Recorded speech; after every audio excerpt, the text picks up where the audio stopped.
They thought the barn was empty. That's what Deputy Frank Morris said when they first arrived at the Crawford Ranch in Oak Ridge. Just another collapsed structure baking under the Texas sun. Until Zeus, Officer Robert Mitchell's K9 partner, refused to move. He barked so loud, so long, it echoed like thunder across the parched fields. "Bobby," Sheriff Thompson called, checking his watch. "We've got till sundown before that storm hits. Can't waste time on ghost hunts." Bobby nodded, but couldn't ignore Zeus's bark. After 25 years together with working dogs, he knew the difference between alert and alarm. This wasn't about drugs or tracking a fugitive. This was different. Zeus's bark had changed, become desperate, urgent. "Something's down there, Bill," Bobby said quietly. "And whatever it is, it's running out of time." Leave a like and share your thoughts in the comments along with the city you're watching from now. Let's continue with the story. Bobby Mitchell eased his department-issue pickup to a stop beside the cruisers already parked at Crawford Ranch.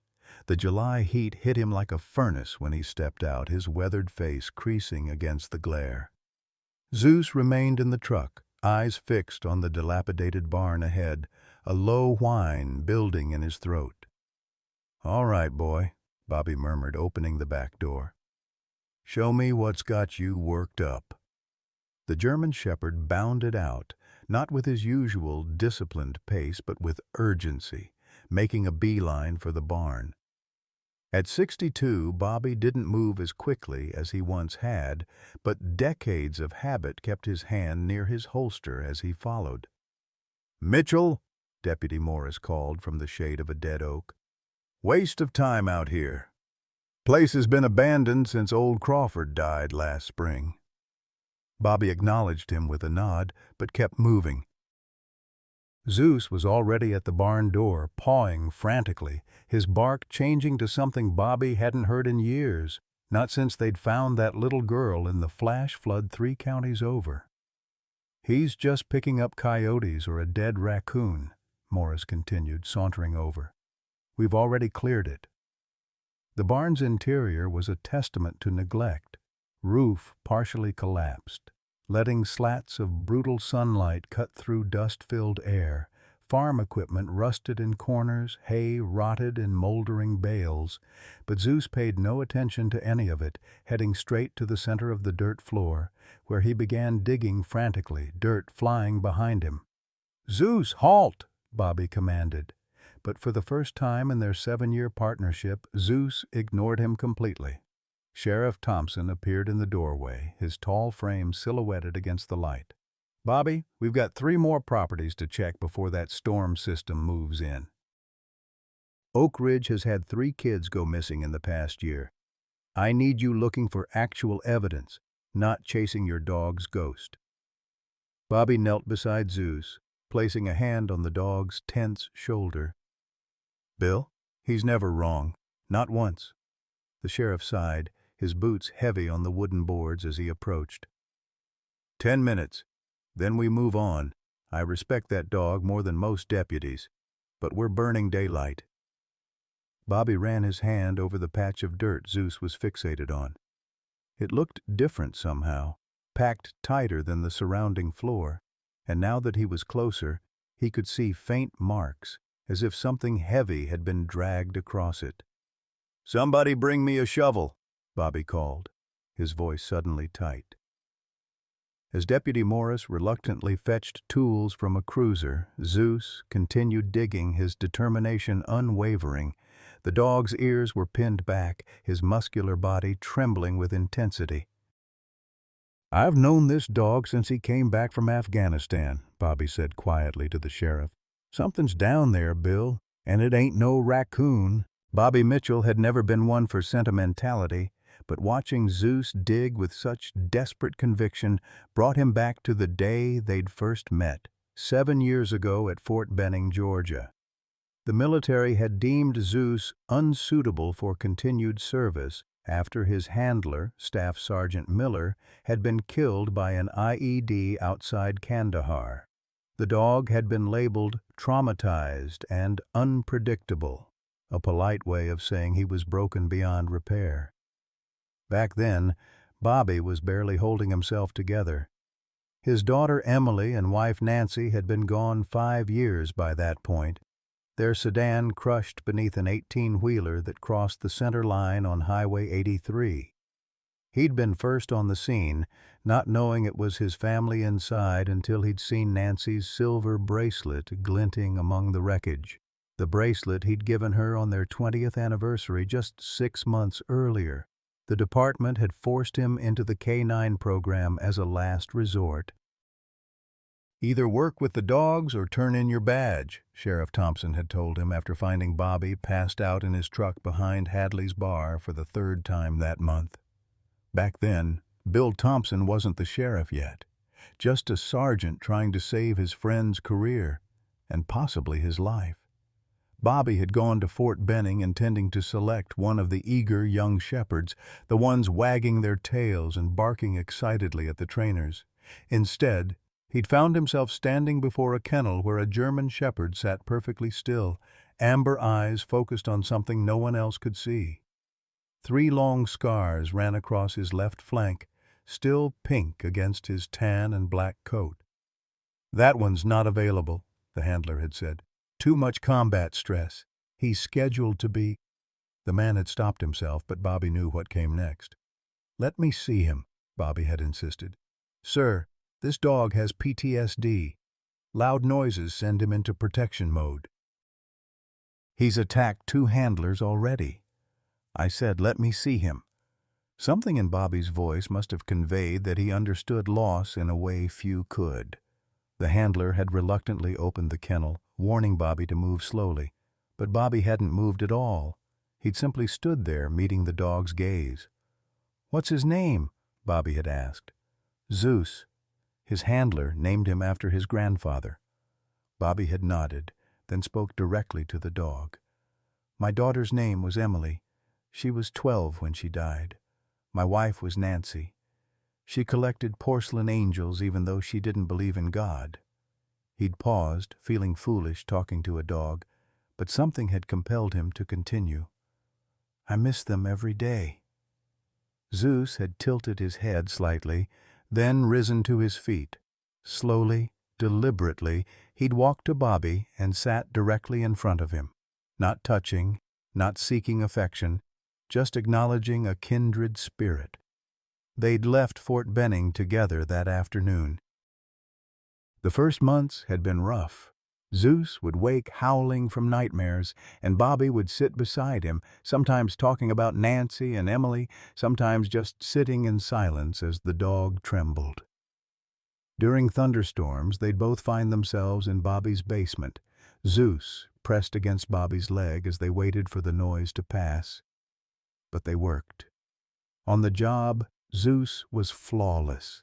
His tracking abilities almost supernatural, his protective instincts unmatched. They became Oak Ridge's most effective team for missing persons cases. Bobby stopped drinking. He started waking up before his alarm. He began to live again, not just exist. Their most celebrated case had come 3 years later. A 5-year-old girl, Sophia Martinez, had wandered away from a family picnic during a flash flood warning. 3 K9 teams and 24 volunteers had searched the rising creek banks for hours with no success. With darkness falling and the water rising, the fire chief had been ready to call it off until morning. But Zeus had caught a scent that no one else's dogs had found. He'd led Bobby 2 miles upstream, away from where everyone expected the girl to be. They'd found her huddled in the hollow of an ancient oak tree, 30 feet above the rising water. She'd climbed up, seeking safety as the creek bed flooded. When asked how he knew to look there, Bobby had simply pointed to Zeus. He knew. I'd just followed. The Martinez family still sent Zeus a steak dinner every year on the anniversary. As Bobby watched Zeus now, paws flinging dirt from the barn floor with single-minded determination, he was reminded of that same focused intensity. Zeus wasn't just alerting to something, he was trying to reach someone. Bobby's thoughts drifted to his recurring nightmare, the one where Emily called for him from inside a dark place. He'd been having it more frequently as his retirement approached. 6 more months, and he and Zeus would leave Oak Ridge for the small cabin he'd purchased in the hill country, a place where maybe both of them could find some peace. "Bobby," Sheriff Thompson's voice pulled him back to the present. "Your 10 minutes are almost up." Deputy Morris returned with a shovel, thrusting it toward Bobby with undisguised impatience. "Here, dig up your raccoon so we can get back to the real investigation." Bobby took the shovel but hesitated. Zeus had stopped digging and was now pawing at something more carefully. Bobby knelt beside him, brushing away loose dirt to reveal what looked like a wooden edge. "Bill," he called to the sheriff, "I think there's some kind of trap door here." Thompson approached, skepticism giving way to curiosity as he saw what Zeus had uncovered. "Morris, Jenkins, get over here and help clear this." The 4 men worked quickly, revealing a crude but effective hatch, roughly 4 feet square, built into the barn floor. It had been covered with dirt and hay, making it nearly invisible to the casual observer. A heavy padlock secured it from the outside. "Could be an old storm cellar," Morris suggested, but his voice lacked conviction. Sheriff Thompson drew his weapon. "Or it could be something else. Mitchell, you and Zeus stand back. Morris, get that lock open." Bobby stepped back, keeping one hand on Zeus's collar. The dog was rigid with tension, a low growl rumbling in his chest. Bobby had seen Zeus track missing hikers, sniff out hidden drugs, even detect a gas leak in a school building once. But this was different. This was personal somehow. As Morris worked on the lock, Bobby remembered something his father used to say. "The good Lord might test you, but He'll never give you more than you and He can handle together." For years after losing Nancy and Emily, Bobby had been angry at that sentiment. His test had been too cruel, too heavy. But standing here now, with Zeus trembling beneath his hand, he wondered if perhaps his father had been right, if perhaps Zeus had been the Lord's way of helping him carry his burden. The lock broke with a sharp crack that echoed through the barn.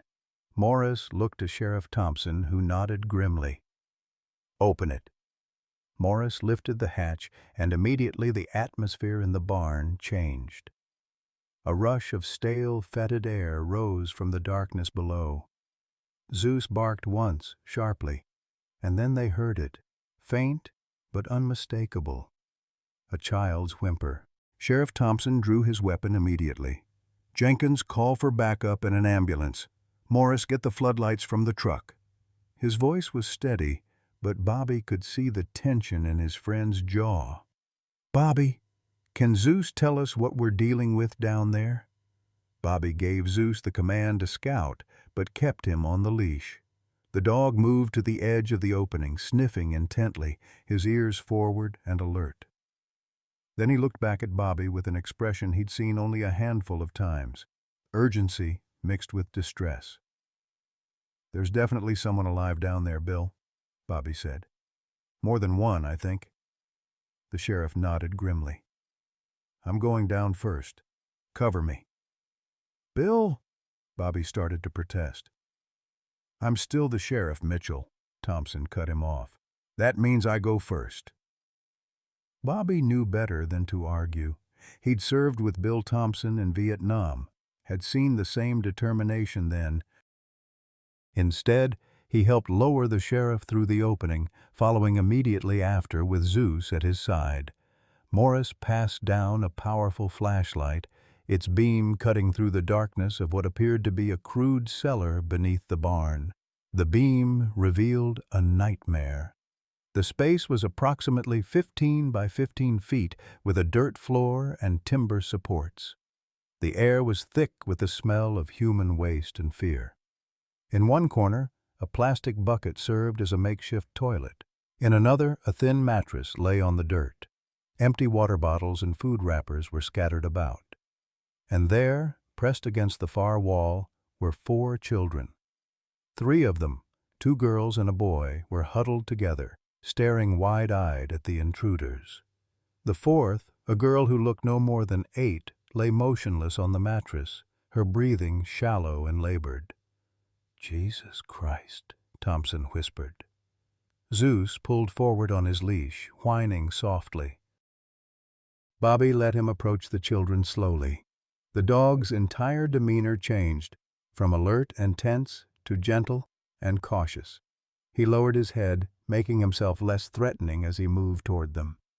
The boy, who appeared to be around 10, shifted protectively in front of the others. His eyes were sunken, his clothes filthy, but there was defiance in his stance. One of the girls clutched his arm, while the other kept her hand on the unconscious child. "It's okay," Bobby said softly, kneeling down. "We're police officers. We're here to help you." The boy's eyes narrowed, suspicion evident in his gaze. Bobby had seen that look before, the look of a child who had learned that adults couldn't be trusted. "Zeus found you," Bobby continued, nodding toward the dog. "He heard you down here." At the mention of Zeus, something changed in the boy's expression.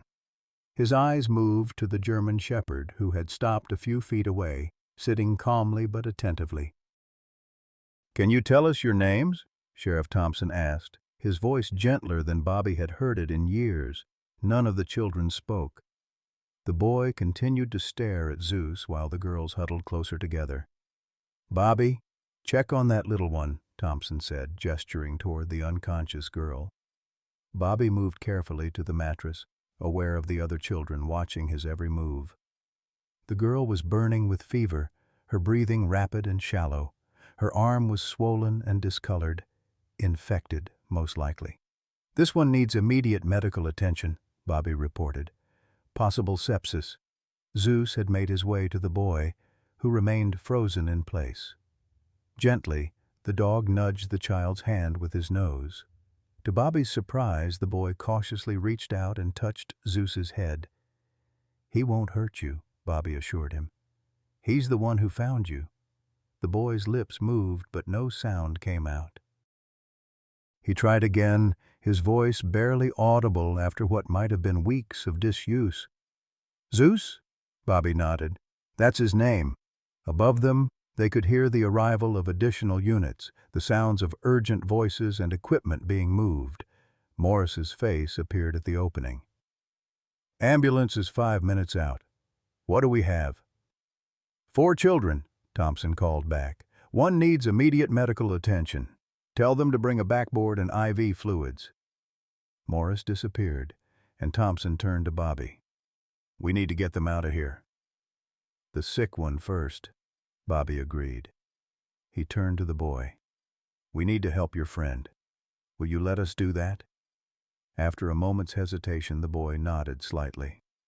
Bobby moved toward the injured girl, but Zeus suddenly stiffened, growling softly. "What is it, boy?" Bobby asked, instantly alert.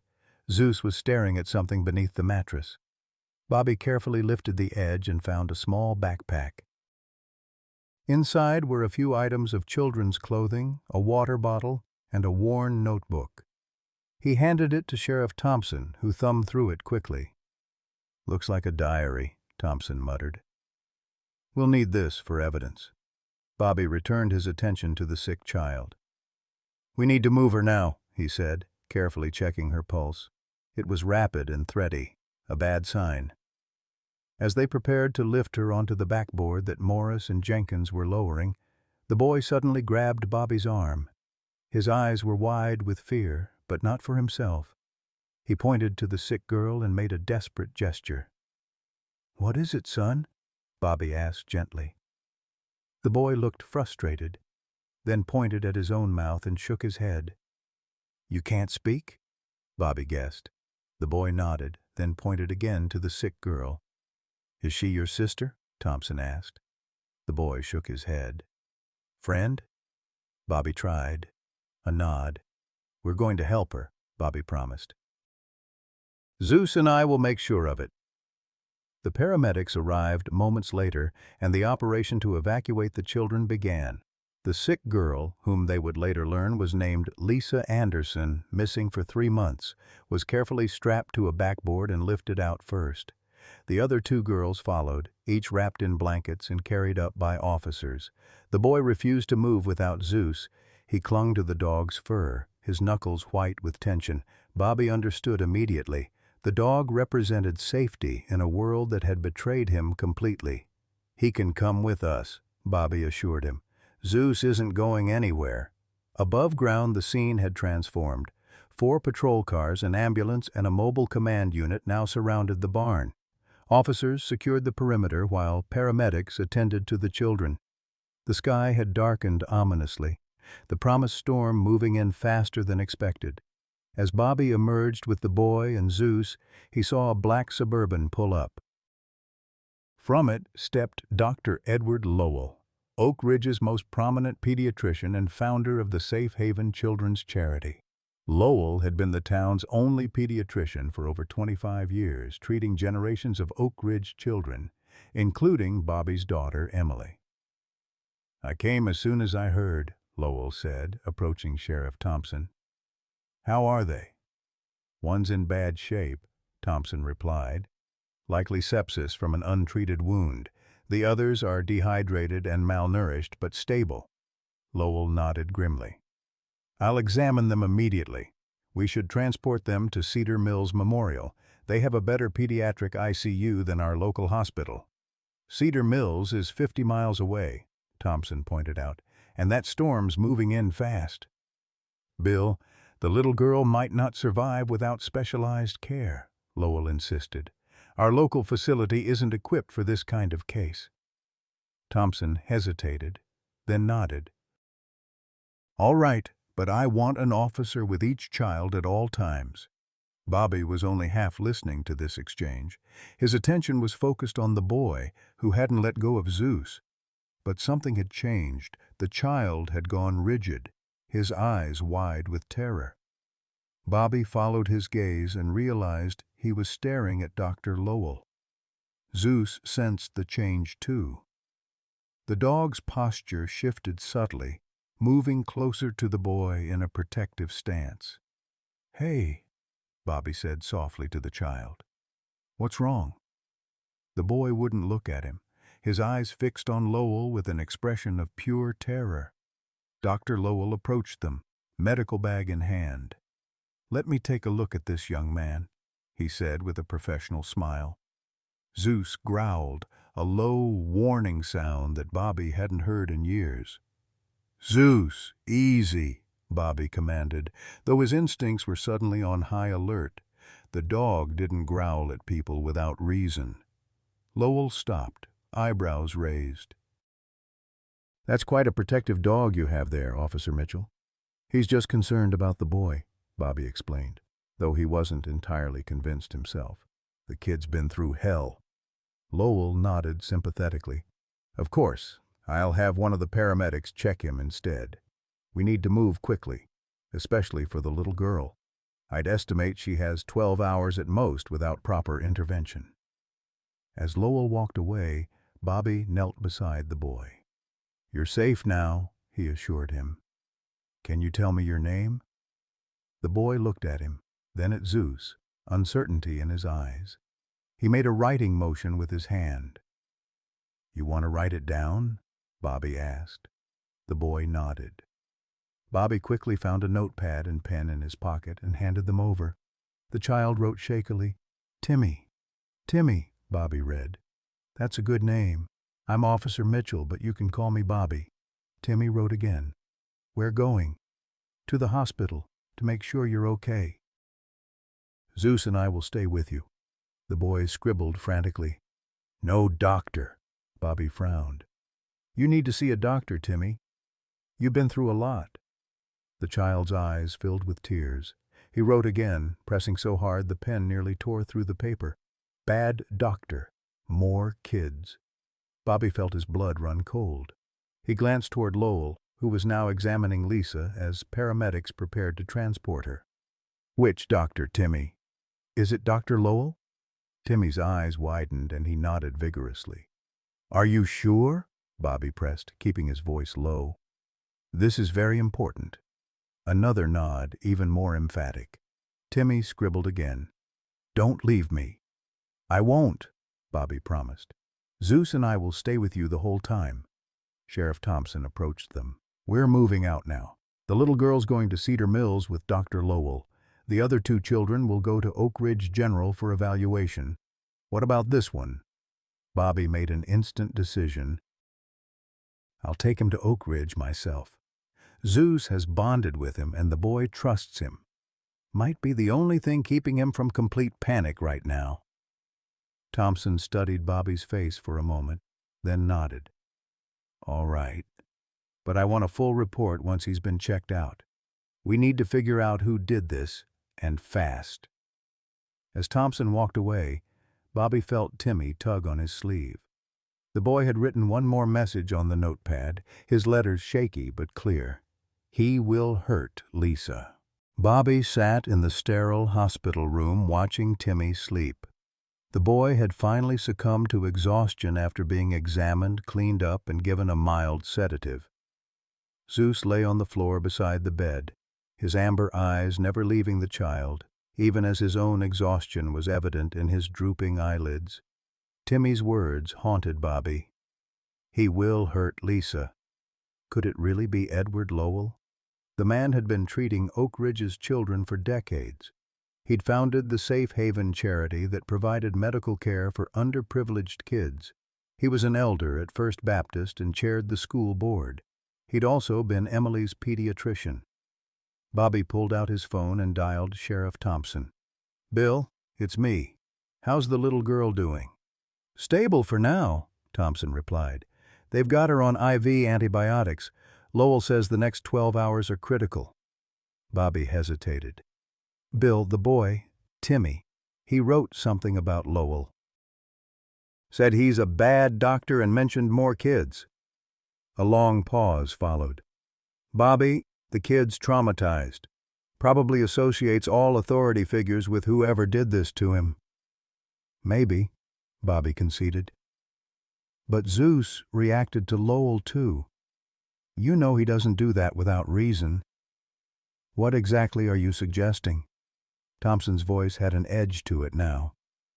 I'm not sure yet, but I want to look into Lowell, quietly. Another pause. This is Edward Lowell we're talking about, Bobby. He delivered half the kids in this county, including my grandson. I know who he is, Bill. Just humor me. Keep an eye on him at Cedar Mills. Don't leave Lisa alone with him. Thompson sighed heavily. Fine.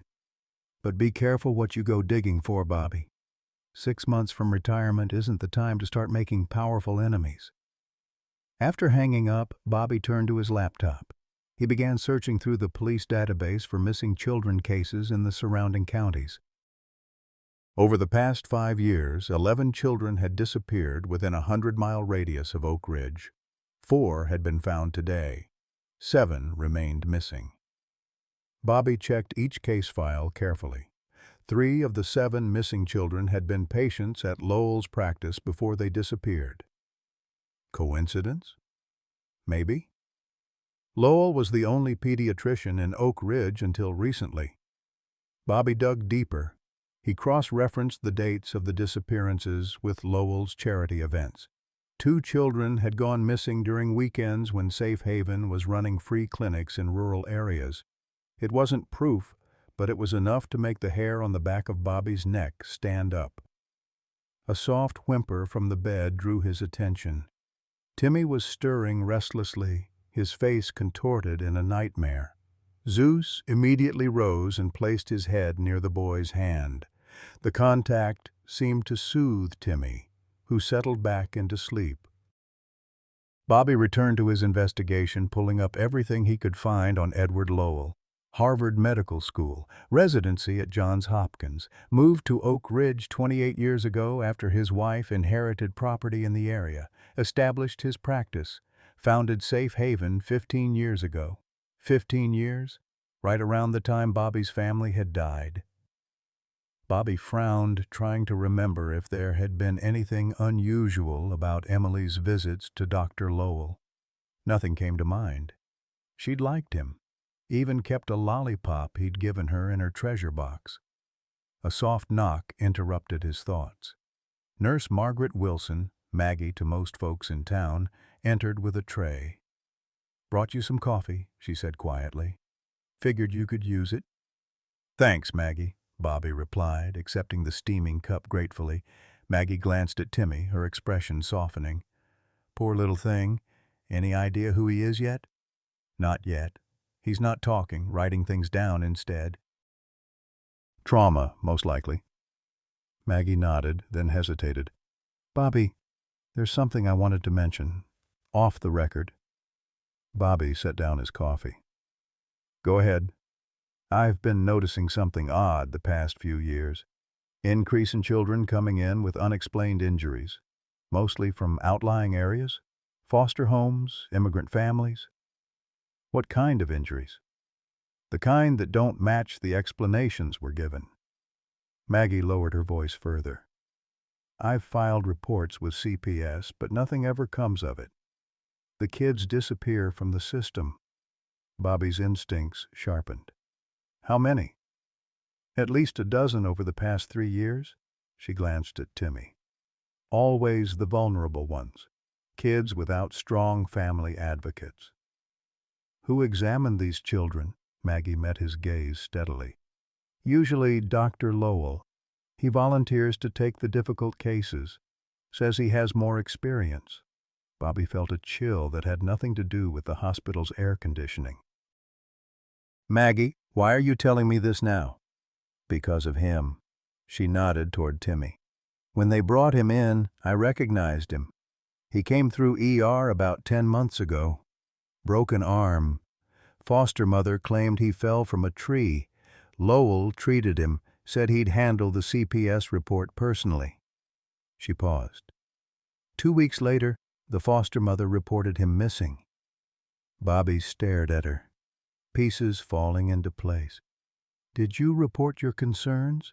"To Sheriff Dawson, before Thompson took over. He said I was overreacting." She straightened her scrubs.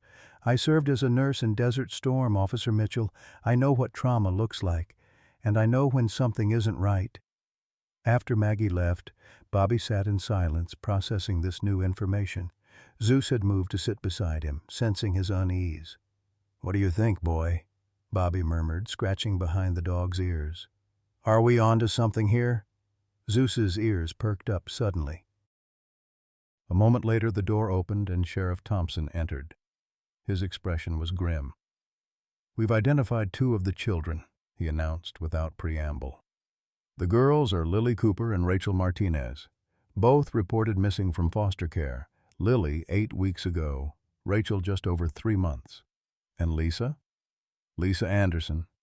Disappeared while walking home from school 4 months ago in Clearwater County." "What about Timmy?" Thompson shook his head. "Nothing yet.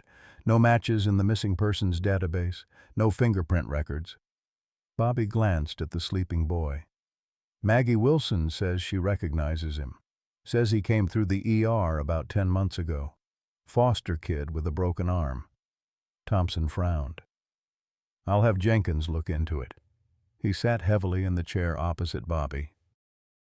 "What's this about Lowell that has you so worked up?" Bobby explained what he'd found. The correlation between missing children and Lowell's practice. Maggie's concerns about unexplained injuries. Timmy's reaction to the doctor. "It's circumstantial," Thompson said when he'd finished. "Maybe, but it's enough to warrant looking closer." Thompson rubbed his face wearily. "Bobby, do you know what happens if we start investigating the most respected doctor in 3 counties based on a traumatized kid's scribbles and your dog's reaction? We'd be laughing stocks at best, sued for defamation at worst." "And if we're right," Bobby pressed, "if Lowell is involved in this somehow and we do nothing?" A long silence followed. Finally, Thompson sighed. "Fine. I'll station an officer with Lisa at Cedar Mills, but we do this by the book. No vigilante nonsense, understood? You're too close to retirement to throw it all away on a witch hunt." After Thompson left, Bobby returned to his laptop. Something was nagging at him about Timmy, something familiar in the boy's features that he couldn't quite place. On a hunch, he pulled up records of military personnel from his own unit in Vietnam. Most of these men were long retired or dead, but their files remained in the system thanks to the veterans database Bobby had access to through his police credentials. He scrolled through dozens of faces, looking for anything that might connect to Timmy. And then he found it. James Whitaker had been Bobby's closest friend in Vietnam. They'd served together in the same reconnaissance unit, Bobby as the marksman, James as the radio man. On a mission near the Cambodian border, their unit had been ambushed. James had pushed Bobby into a ditch seconds before a grenade exploded, saving his life but taking shrapnel in his back.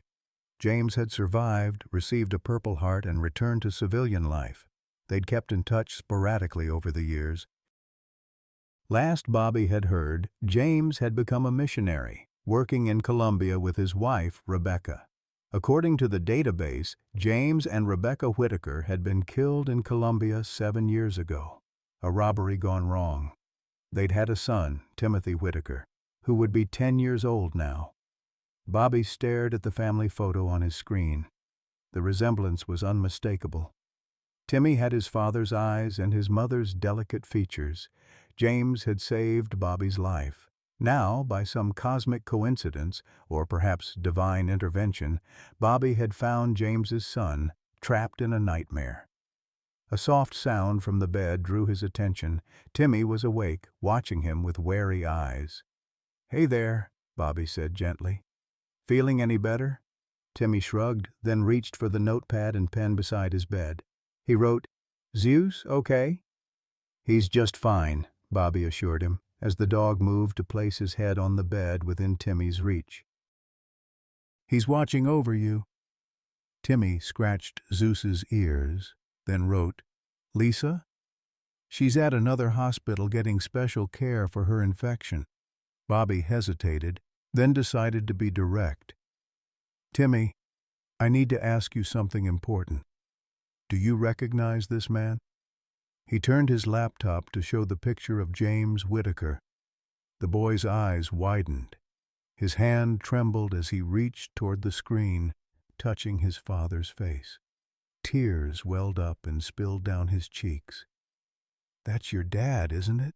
Bobby asked gently. "James Whitaker?" Timmy nodded, his shoulders beginning to shake with silent sobs. "I knew your father," Bobby said, his own voice thick with emotion. "He was my friend. He saved my life once." Timmy wrote frantically, "Where is he?" Bobby's heart sank. The boy didn't know. "Timmy, your parents were very brave people. They helped a lot of others, but they died in Colombia about 7 years ago." The boy stared at him, his face crumpling. He shook his head violently. "I'm so sorry," Bobby whispered. Timmy grabbed the notepad again. "Not true. Bad doctor said they coming for me." Bobby frowned. "Dr. Lowell told you your parents were coming for you?"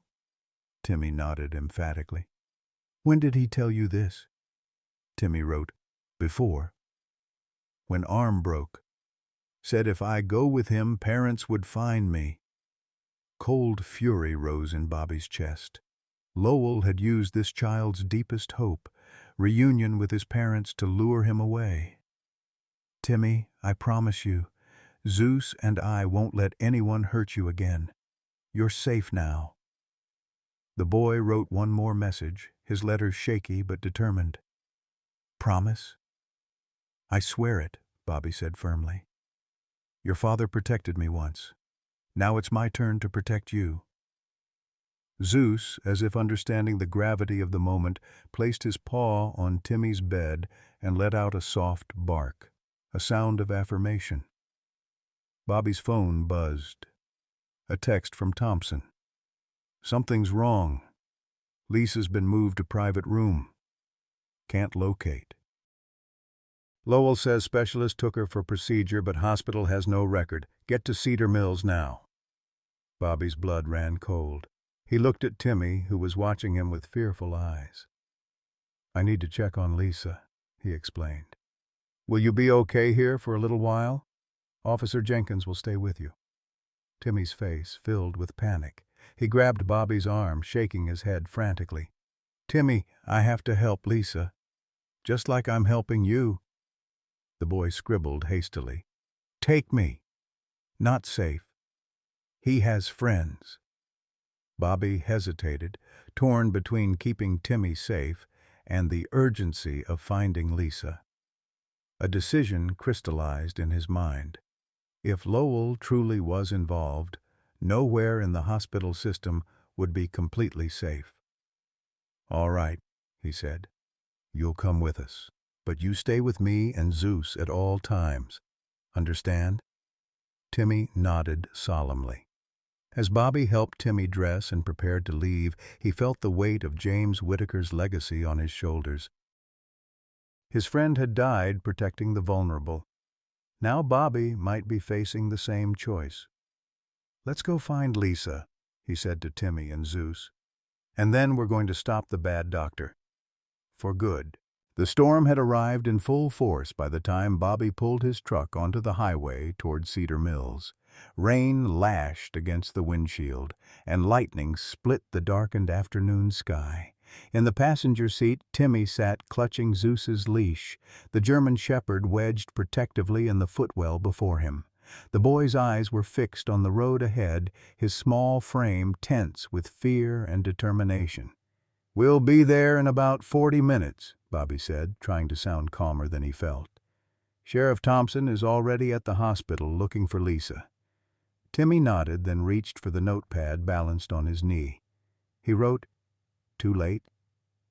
Bobby glanced at the message, then back at the road. "No, son. We're not too late. Zeus found you, didn't he? We'll find Lisa, too." The conviction in his voice belied the dread pooling in his stomach. If Lowell truly was involved in the abductions, and if he'd moved Lisa to some secondary location, the trail could already be cold.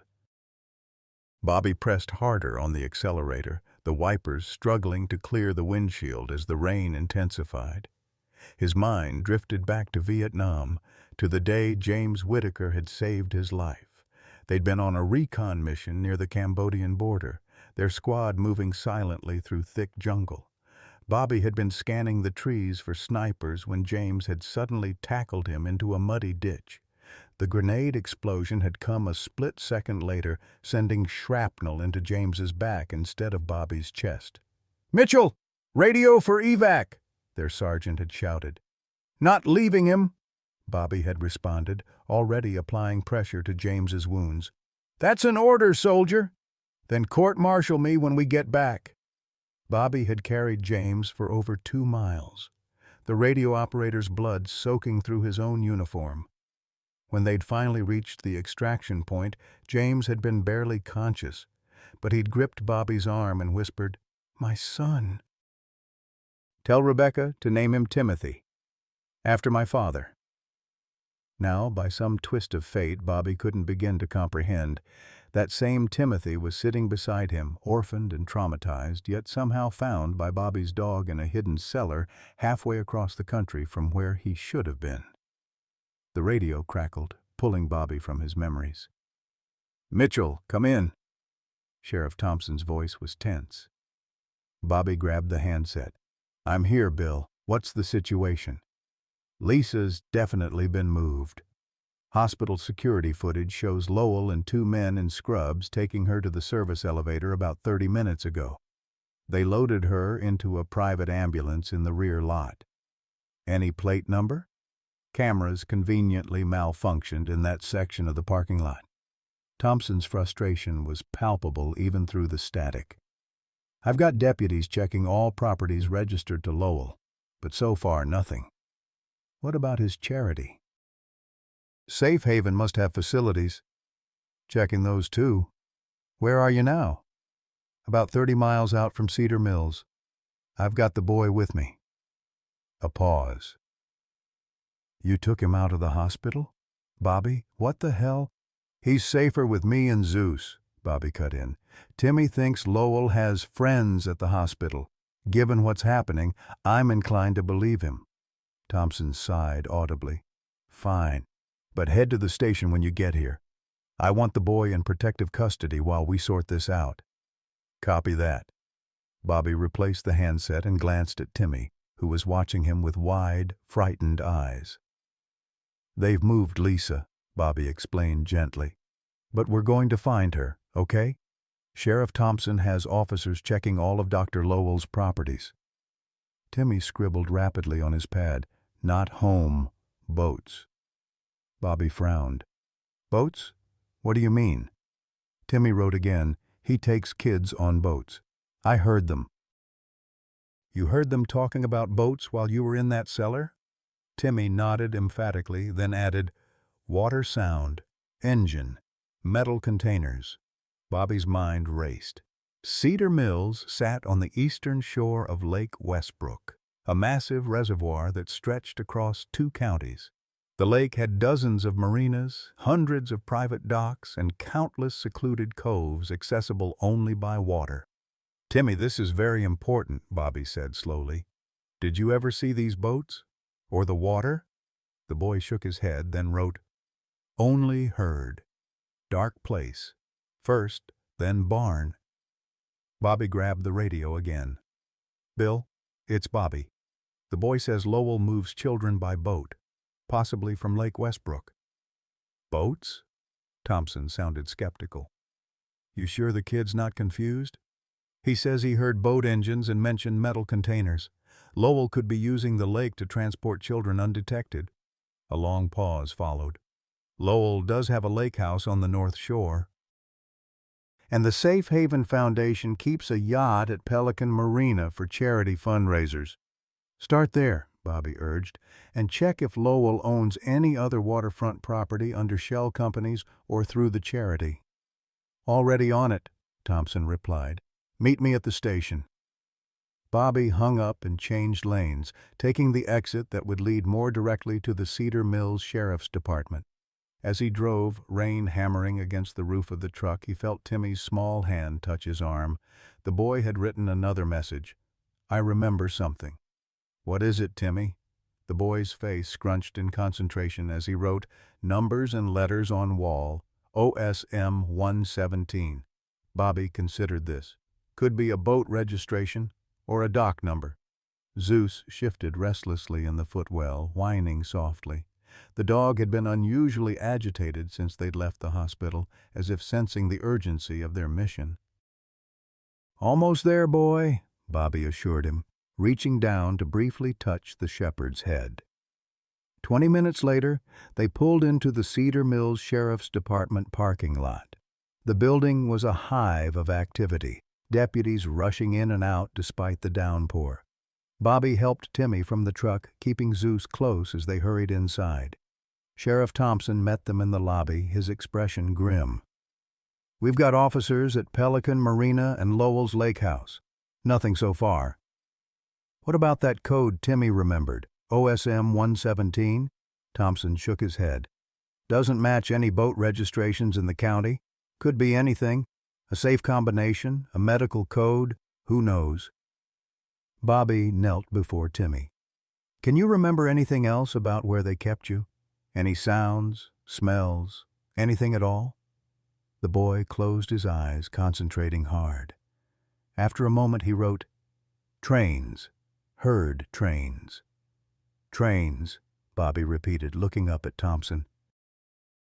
"The old Southern Pacific Line runs along the north shore of the lake." Thompson nodded slowly. "And there's an abandoned loading terminal at Old Sawmill Marina." His eyes widened. "OSM, Old Sawmill Marina, Dock 117. "That's it," Bobby said, standing quickly. "Lowell could be using the old terminal as a staging area." "I'll assemble a tactical team," Thompson decided. "Should be ready to move in 20 minutes. "We don't have 20 minutes, Bobby argued. "If Lowell suspects we're on to him, he could move Lisa, or worse." "Damn it, Bobby, we do this by the book. You of all people should understand protocol."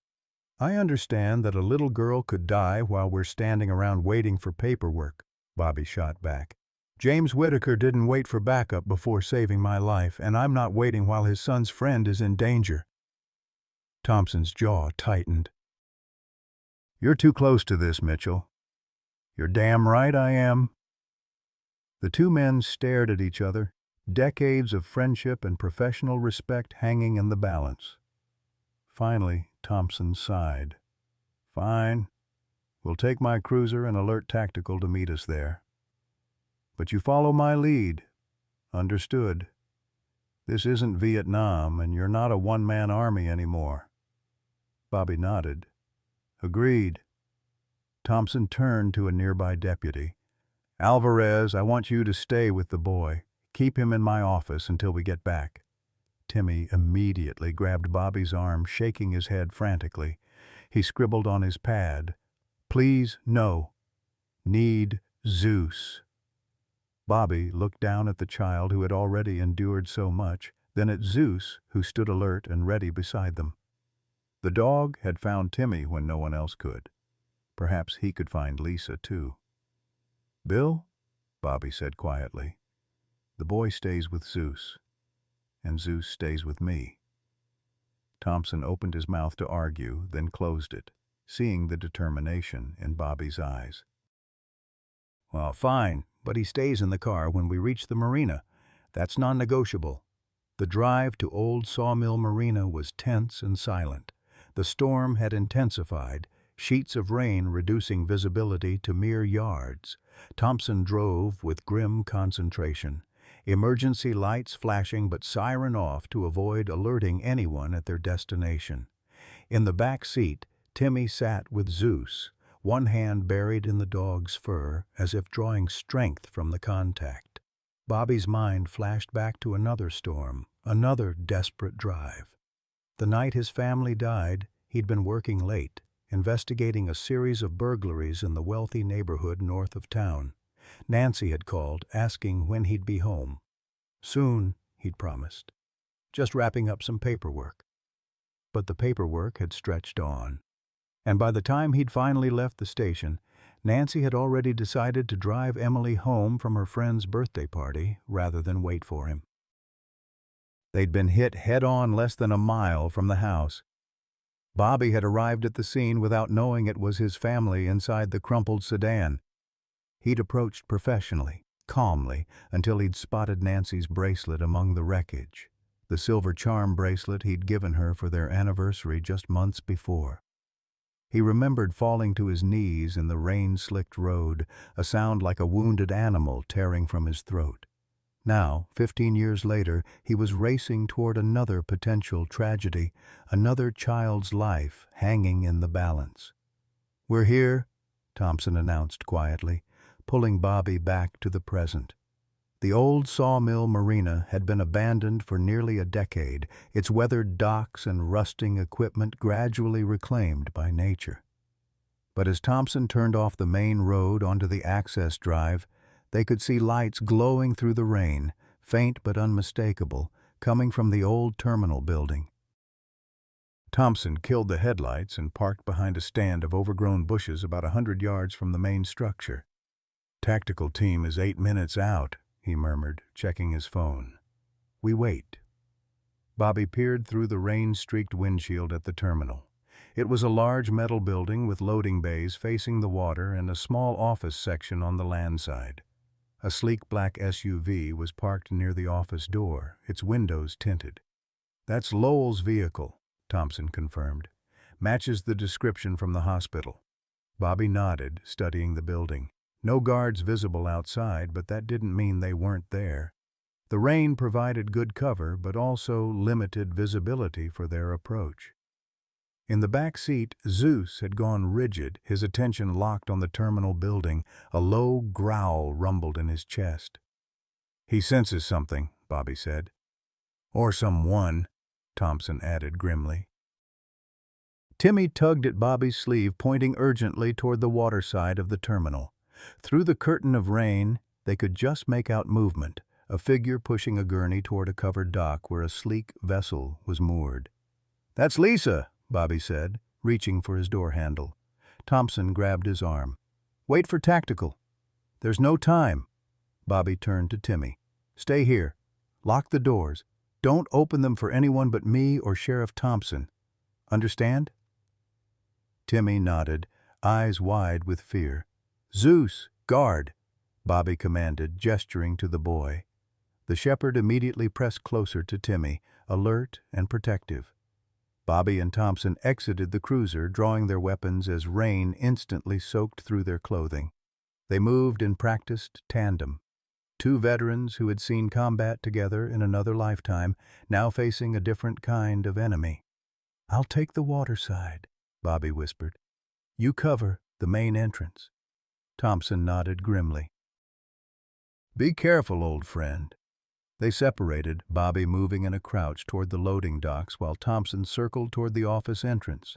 The rain provided cover for their approach, muffling their footsteps and obscuring them from view. As Bobby neared the dock, he could see more clearly now. Dr. Edward Lowell and another man were loading what appeared to be a sedated Lisa onto a luxury yacht. The vessel's engines were already running, a low hum barely audible over the pounding rain. Bobby moved closer, using stacked crates for cover. From this vantage point he could see other shapes on the boat, metal containers roughly the size of coffins, each with small ventilation holes. His blood ran cold. Transport containers for human cargo. Lowell was saying something to his companion, gesturing impatiently toward the terminal building. The other man nodded and jogged up the dock, leaving Lowell alone with Lisa. Bobby seized his opportunity. Emerging from cover, he moved swiftly onto the dock, weapon raised. "Police! Freeze Lowell!" The doctor spun around, his normally composed face contorting with shock and then cold calculation. "Officer Mitchell," he said, regaining his composure with disturbing speed. "This isn't what it looks like." "Step away from the girl," Bobby ordered, advancing steadily despite the rain pelting his face. "I'm transporting a critically ill patient to a specialized facility," Lowell replied smoothly. "Sheriff Thompson authorized it." "Save it for your lawyer," Bobby growled. "Hands where I can see them." For a moment Lowell complied, raising his hands slowly. Then his eyes flickered to something behind Bobby. "I wouldn't do that, Frank." Bobby instinctively dropped and rolled as a gunshot cracked through the air. The bullet whizzed overhead as Bobby came up in a crouch, pivoting to face the new threat, the man who had left the dock moments earlier, now returning with a pistol. "Drop it!" Bobby commanded. But the man fired again, forcing Bobby to dive behind a stack of rusted barrels. From the direction of the main building, Bobby heard another gunshot, followed by Thompson's voice shouting commands. The tactical team must have arrived earlier than expected. Using the distraction, Bobby peered around the barrels. The gunman was advancing, weapon trained on Bobby's position. Behind him, Lowell was hurriedly pushing Lisa's gurney onto the yacht. Bobby had a split-second decision to make: engage the gunman or stop Lowell from escaping with Lisa. The child's life had to take priority. He fired 2 quick shots at the gunman's position, not aiming to hit, but to force him to take cover, then sprinted toward the yacht. Rain blurred his vision as he raced down the wooden dock, hearing the engines of the yacht revving higher. "Lowell!" he shouted. "It's over!" The doctor looked up, his face a mask of cold fury. As Bobby closed the distance, Lowell reached into his medical bag and produced a scalpel, holding it to Lisa's throat. "Stay back," he warned. "I have nothing to lose now." Bobby stopped, his weapon trained on Lowell's head. "Let her go. There's no way out of this." "There's always a way out, Officer Mitchell," Lowell replied, his voice eerily calm. "The question is how many people get hurt before I find it." The rain pounded against the dock as Bobby stood frozen, his service weapon aimed at Lowell while the doctor held the scalpel against Lisa's throat. The child lay unconscious on the gurney, oblivious to the deadly standoff occurring over her frail body. Thunder crashed overhead, momentarily drowning out the sound of gunfire from the main building where Thompson and the tactical team were engaged with Lowell's accomplices. "You won't do it," Bobby said, keeping his voice steady despite the hammering of his heart. "You're a doctor, Edward. You took an oath." A cold smile spread across Lowell's face. "That's where you're wrong, Mitchell. I've been breaking that oath for years." What's one more child? Then why keep her alive this long? Why treat her infection? Bobby took a calculated half-step forward. Because you need her. These kids are valuable to you. Merchandise. Lowell's eyes narrowed. Very good, officer. Yes, they're valuable. More valuable than you can imagine. The wealthy will pay extraordinary sums for children, especially healthy American children with no family connections. The realization hit Bobby like a physical blow. Human trafficking. You're selling them. Such an ugly term, Lowell replied, glancing nervously toward the terminal building as another burst of gunfire erupted. I prefer to think of it as adoption facilitation for my exclusive clientele. Bobby's mind raced, searching for a way to defuse the situation. Lisa's life hung by a thread, both from her infection and the blade at her throat. He needed to keep Lowell talking while looking for an opening. How long? Bobby asked. How long have you been doing this? Long enough to retire very comfortably, if today hadn't gone sideways. Lowell's free hand moved to the yacht's throttle. Now, you're going to back away and let me leave with the girl. My associates will ensure I reach international waters. Not happening, Bobby stated firmly. There's nowhere you can go that we won't find you. Perhaps, but she'll be dead long before then. Lowell pressed the scalpel slightly harder, causing a small bead of blood to appear on Lisa's neck. Your choice, Mitchell. A sudden movement caught Bobby's eye, a flash of dark fur streaking down the dock. Zeus, the German shepherd, had somehow gotten free from the cruiser and was racing toward them, a silent black missile cutting through the rain. Bobby needed to distract Lowell from the approaching dog. Tell me about your selection process, he said loudly. How do you choose which children to take? Lowell's ego took the bait. It's quite sophisticated, actually. I screen them through my practice and charity work. Look for certain markers, limited family connections, history of behavioral issues that might make disappearances seem like runaways, parents unlikely to mount effective searches. As he spoke, Zeus closed the distance, staying low to the dock. Bobby kept his eyes fixed on Lowell to avoid drawing attention to the dog. And Timmy Whitaker? Bobby pressed. James Whitaker's son? Something flickered in Lowell's eyes. Surprise, perhaps. The mute boy. He was opportunity, not strategy. A foster child no one would miss. How did you? Before he could finish, Zeus launched himself onto the yacht with a powerful leap, clamping his jaws around Lowell's wrist that held the scalpel. The doctor screamed in pain and shock as the German shepherd dragged his arm away from Lisa's throat. Bobby seized the moment, jumping onto the yacht and tackling Lowell. They crashed against the control panel, sending the vessel lurching against its moorings. The scalpel clattered to the deck as they grappled, Zeus maintaining his grip on Lowell's arm. "Release! Zeus, release!" Bobby commanded. The dog immediately let go, but remained poised to attack again if needed. Bobby flipped Lowell onto his stomach, wrenching his arms behind his back and securing them with handcuffs. "Edward Lowell, you're under arrest for kidnapping, child endangerment, and attempted murder. You have the right to remain silent." "This won't stick," Lowell spat, blood dripping from his savaged wrist. "Do you know who I am? Who my clients are?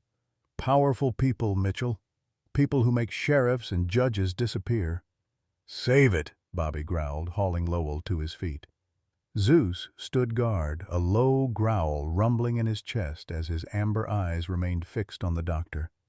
Bobby quickly checked Lisa's condition. The girl was pale but breathing steadily, the small cut on her neck superficial. The IV drip attached to her arm contained what appeared to be sedatives rather than the antibiotics she desperately needed. Gunfire from the terminal had ceased, replaced by the distant wail of approaching sirens.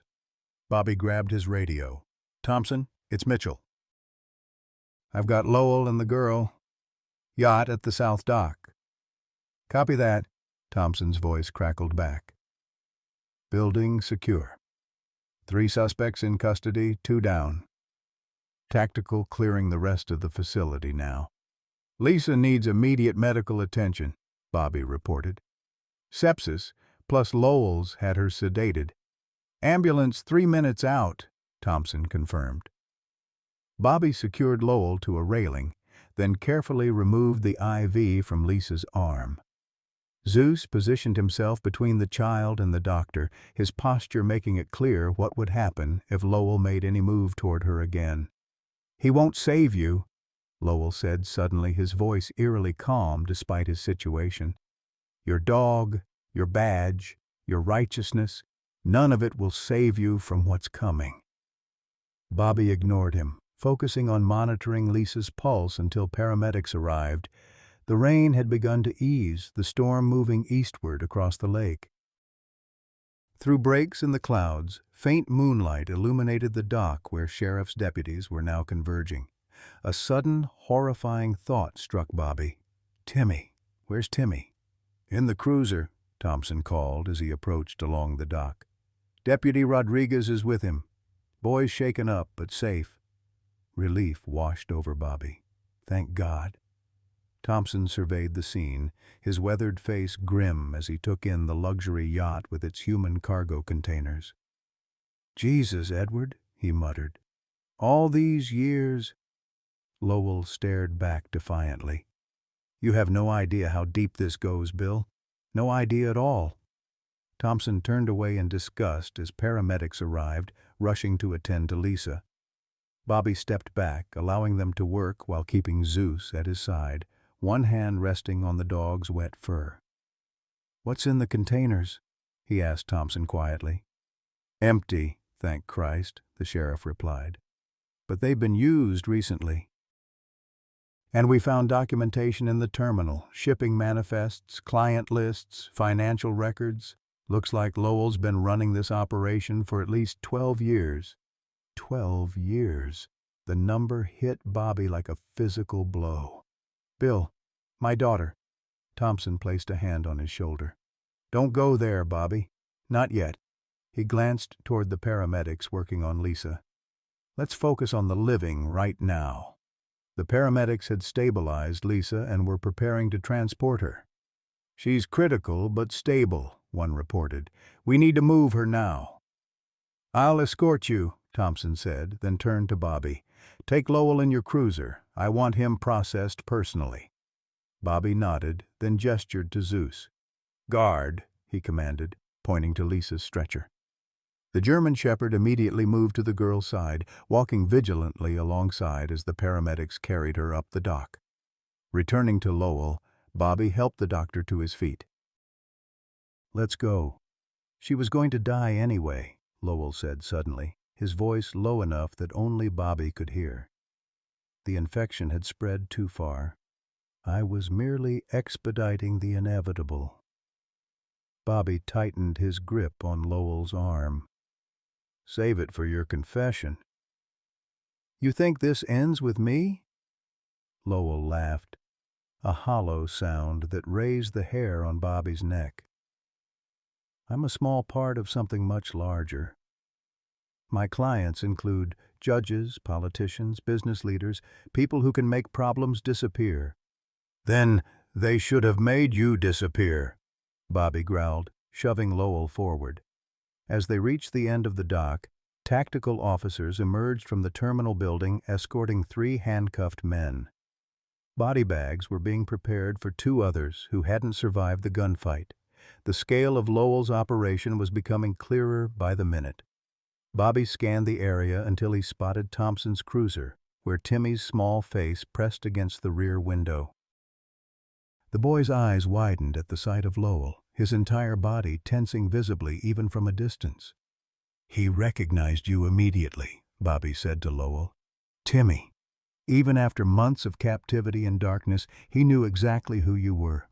That's what started this whole investigation, a child's fear and a dog's instinct." Lowell remained silent as Bobby transferred him to a deputy for transport, then made his way to Thompson's cruiser. When he opened the door, Timmy launched himself into Bobby's arms, clinging to him with desperate strength. "It's okay," Bobby murmured, holding the trembling child. "It's over. We got the bad doctor. Zeus helped us find Lisa." Timmy pulled back, his eyes questioning. "She's very sick," Bobby explained gently, "but the paramedics are taking good care of her. She's going to a hospital now." The boy's hands moved frantically, mimicking writing. "You want your notepad?" Bobby asked, reaching into the cruiser to retrieve it. Timmy scribbled quickly. "More kids." Bobby hesitated, unsure how to answer. The tactical team was still searching the facility, and they didn't yet know the full extent of Lowell's operation. Finally, he decided on honesty. "We don't know yet, Timmy, but we're looking. And if there are more kids, we'll find them, just like we found you and Lisa." The boy wrote again. "Promise?" "I promise," Bobby said firmly, feeling the weight of that vow settle on his shoulders. It was the same promise he'd made to countless families over his career, to find their missing loved ones, to bring them home. A promise he hadn't been able to keep for too many. Zeus arrived then, trotting up to Timmy and gently nudging the boy's hand. The dog was soaked and muddy, but his eyes were alert and watchful as ever. Timmy immediately wrapped his arms around Zeus's neck, burying his face in the wet fur. Bobby watched them, this orphaned boy and battle-scarred dog, finding comfort in each other amidst chaos. If there was any meaning to be found in this nightmare, perhaps it was this, that even in the darkest places, connection and compassion could survive. Thompson approached, his expression grave. "Bobby, we found something in the office. Records going back 15 years. Children's medical files, transport schedules, sale prices." He hesitated. "And photographs. Hundreds of them." Bobby felt his stomach tighten. "I need to see them." "Are you sure? Some of these kids were taken years ago. If Emily—" "I need to know, Bill." Bobby's voice was steady, though his heart raced. "One way or another, I need to know."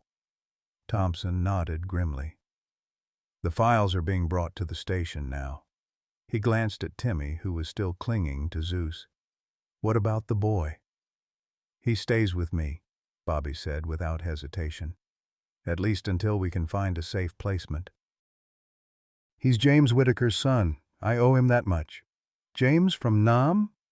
The radio man?" Thompson's eyebrows rose. "How the hell did his kid end up here?" "I don't know yet, but I intend to find out."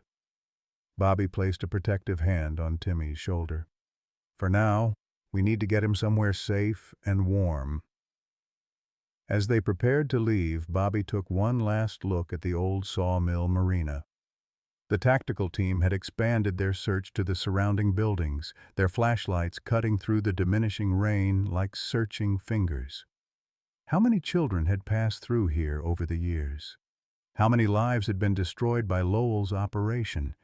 And how had no one noticed for so long? The questions weighed heavily as Bobby helped Timmy into the passenger seat of his truck, Zeus climbing in after to sit protectively beside the boy. Whatever answers awaited at the station, whether Emily's file was among those recovered or not, Bobby knew his life had irrevocably changed since Zeus had first barked at that barn floor. Some mysteries would be solved tonight, others might never be. But one thing was certain: he would not rest until every child connected to Lowell's network was accounted for. He owed that much to Timmy, to Lisa, to all the others, and to Emily, whether she had been one of Lowell's victims or not. As Bobby started the engine, Zeus rested his head on Timmy's lap, and the boy's small hand settled in the dog's fur. In the rearview mirror, Bobby could see emergency lights flashing across the water, reflections dancing on the dark surface of Lake Westbrook like wayward stars. "Let's go home," he said softly, though he wasn't entirely sure where home was anymore. The Cedar Mills Sheriff's Department hummed with activity despite the late hour.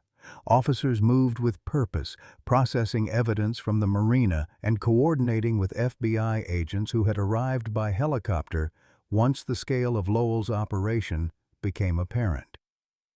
In a small conference room away from the bustle, Bobby sat alone, staring at a manila folder on the table before him.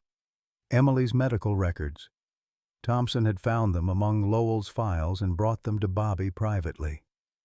"Take your time," he'd said, squeezing Bobby's shoulder before stepping out. "I'll watch the boy."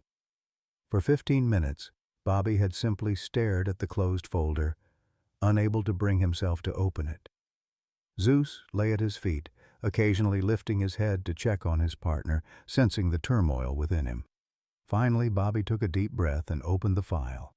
The first page was Emily's standard medical chart: height, weight, vaccination records. Normal pediatric documentation from her annual checkups with Dr. Lowell. But as Bobby turned the pages, the entries became more detailed, more disturbing. Notes about Emily's suitability and market value, references to conditioning protocols and extraction timing. Bobby's hands trembled as he read Lowell's clinical assessment of his daughter as merchandise. The final entry was dated 3 days before the car accident that had taken Nancy and Emily's lives. Subject shows ideal characteristics. Mother presents complication but can be managed. Extraction scheduled for Friday evening. Buyer confirmed. Bobby stared at the words, bile rising in his throat. Friday evening, the night of the accident, the night Nancy had called, asking when he'd be home, the night he'd stayed late at the station, unknowingly giving Lowell the perfect opportunity. But something had gone wrong.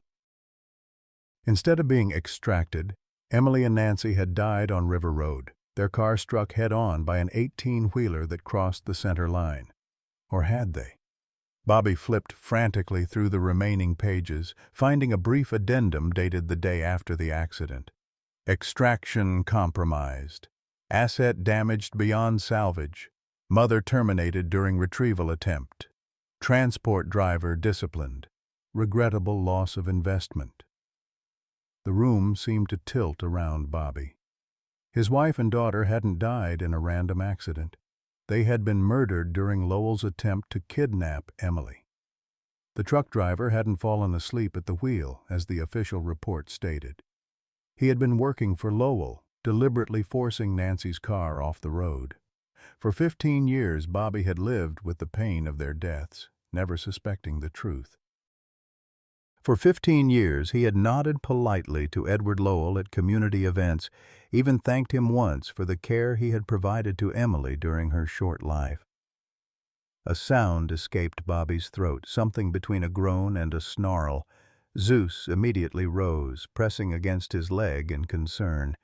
The contact anchored Bobby, preventing him from being swept away by a tidal wave of rage and grief.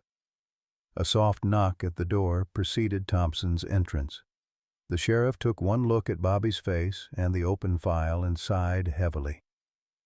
"You found something," he said quietly. "He killed them, Bill." Bobby's voice was barely recognizable. "Nancy and Emily. It wasn't an accident. Lowell had them killed because something went wrong with his plan to take Emily." Thompson sank into a chair across from Bobby.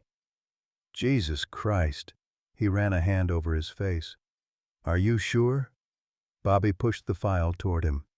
"Read it yourself." Mother terminated during retrieval attempt. That's what he called murdering my wife. Thompson scanned the pages, his weathered face growing grimmer with each line. When he finished, he looked up at Bobby, an unspoken question in his eyes. "Don't worry," Bobby said flatly. "I'm not going to kill him, though God knows he deserves it." "Nobody would blame you for wanting to," Thompson replied. "But that's not what I'm worried about. I'm worried about you, Bobby. This is beyond anything I could have imagined. How many others, Bill? How many families destroyed? How many parents thinking their children died when they were actually taken?" The FBI is cross-referencing all the files now. Preliminary estimate is over 70 children in the past 15 years. Thompson's voice was heavy. Some were sold overseas. Some were... He trailed off. Were what? Bobby demanded. Some were sold to people who wanted children for reasons other than adoption. Thompson met Bobby's gaze directly. You understand what I'm saying? Bobby understood all too well. The depravity of what Lowell had been doing settled over him like a physical weight. He thought of Timmy, of Lisa, of the other children they'd found in that cellar. How close they had come to disappearing forever into that nightmare. Where is he? Bobby asked. Lowell. In holding. FBI's taking him to the Federal Detention Center in Houston tomorrow morning. Bobby nodded, trying to process everything. And Lisa? Stable. They've got her on heavy-duty antibiotics. Doctor says she'll make it, though recovery will take time. Thompson paused. The boy's asking for you. Timmy. Bobby closed the file, pushing back from the table. I should check on him. Bobby. Thompson's voice stopped him at the door. What are you going to do now? It was a loaded question. About Lowell. About the investigation, about his impending retirement, about Timmy. I'm going to make sure every child in Lowell's files is accounted for, Bobby said firmly. And then I'm going to take care of James Whitaker's son. It's what he would have done for Emily. Thompson nodded, understanding. The boy's in the break room with Deputy Rodriguez. Zeus is with them. Bobby found Timmy curled up on the break room sofa, Zeus lying protectively beside him. The boy was asleep, one hand still clutching the dog's fur, even in slumber. His face looked younger, more vulnerable in repose, the hardness of trauma temporarily softened by exhaustion. Deputy Rodriguez stood as Bobby entered. He fought sleep for as long as he could, she said quietly. Kept writing notes asking about you and Lisa. Thank you for staying with him, Bobby replied. I'll take over now. After Rodriguez left, Bobby sat in a chair across from the sleeping child, watching the steady rise and fall of his chest. This boy who had endured months of captivity and fear, this boy whose father had once saved Bobby's life half a world away, this boy who now had no one left in the world. Except that wasn't quite true anymore, was it?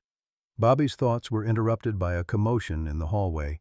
He rose quickly and stepped outside to find several deputies rushing toward the holding cells. What's happening? He asked the nearest officer. It's Lowell. Says he'll only talk to you.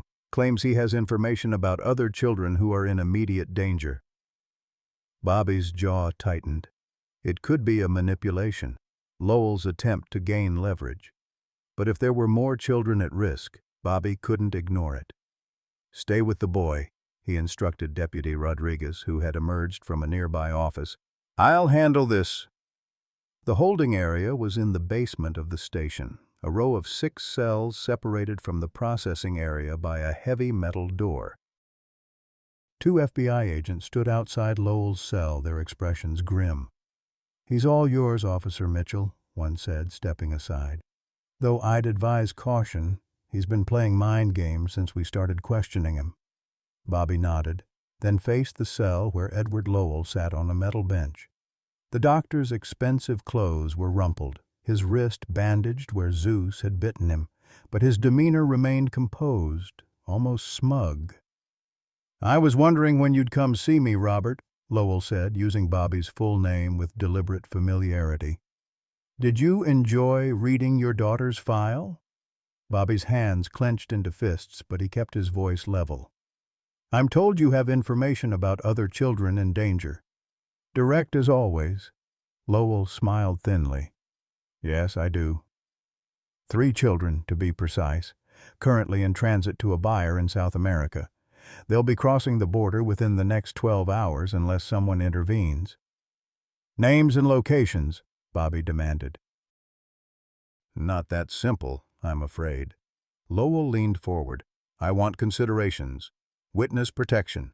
A reduced sentence. Guarantee of placement in a federal facility. not state prison. You're in no position to negotiate. On the contrary, I'm in the perfect position. Those children will disappear forever without my help. Their blood will be on your hands, not mine." Bobby studied the man before him, this monster who had destroyed so many lives while presenting himself as a pillar of the community, who had targeted Emily, who had caused Nancy's death. "Why her?" Bobby asked suddenly. "Why Emily?"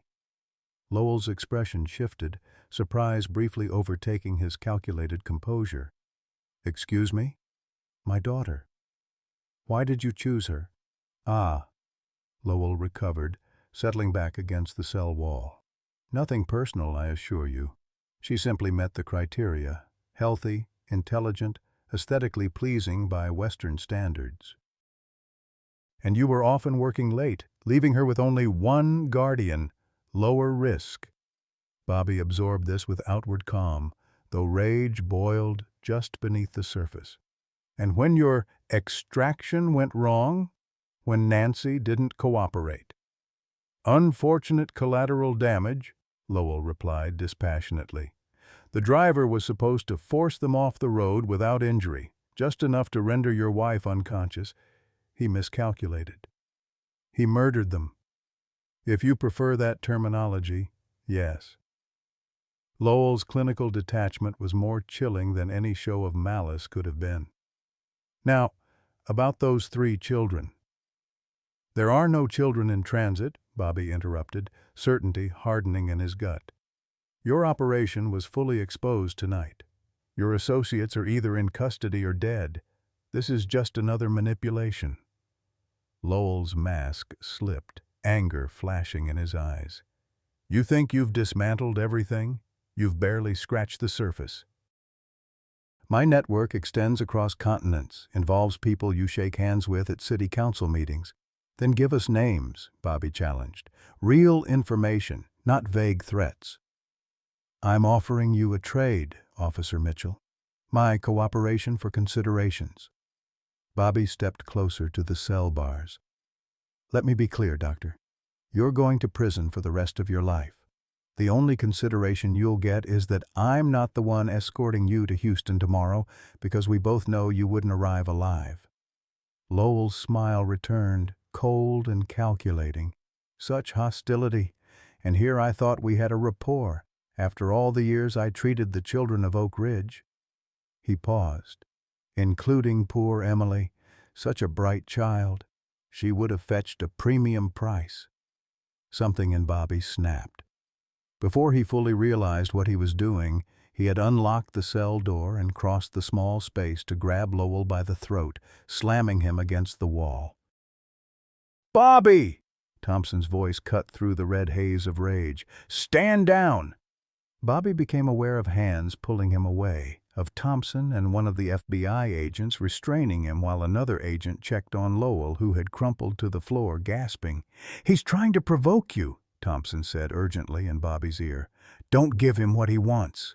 Bobby's vision cleared slowly, rage receding enough for reason to return. Lowell was being helped to his feet, a triumphant gleam in his eyes despite the angry red marks on his throat. "Assaulting a prisoner," Lowell wheezed. "That's going to look wonderful in your file, Officer Mitchell." "Get him out of here," Thompson ordered the agents. "Now." As they led Bobby from the holding area, the sheriff gripped his arm firmly. "What the hell were you thinking? You know better than to let a suspect bait you like that." "He was talking about Emily," Bobby said, his voice hollow. "About selling her?" Thompson's expression softened slightly. "I know, and I know how much you want to hurt him, but that's not the way, Bobby. You know that." Bobby nodded, the adrenaline ebbing from his system, leaving him drained. "The things he's done, Bill, the lives he's destroyed. And he'll pay for it," Thompson assured him. "But through the justice system, not vigilante violence." They had reached the main floor of the station, where the activity had somewhat diminished as the hour approached midnight. Through the break room window, Bobby could see Timmy still asleep on the sofa, Zeus maintaining his vigilant position beside him. "Go home," Thompson urged. Take the boy and that dog of yours. Get some rest. We've got Lowell secured, and the FBI has taken over the investigation. There's nothing more you can do tonight." Bobby knew Thompson was right, but the thought of leaving while so many questions remained unanswered felt wrong. What about Lisa? And the other children? All stable and under guard at the hospital. And we've got deputies with the 2 girls at Oak Ridge General. Thompson squeezed Bobby's shoulder. "You did good work today, old friend. You and Zeus both. Now let someone else carry the weight for a while." The storm had passed by the time Bobby left the station with Timmy and Zeus. The night sky had cleared, stars emerging between scattered clouds, and the air smelled fresh and clean after the rain.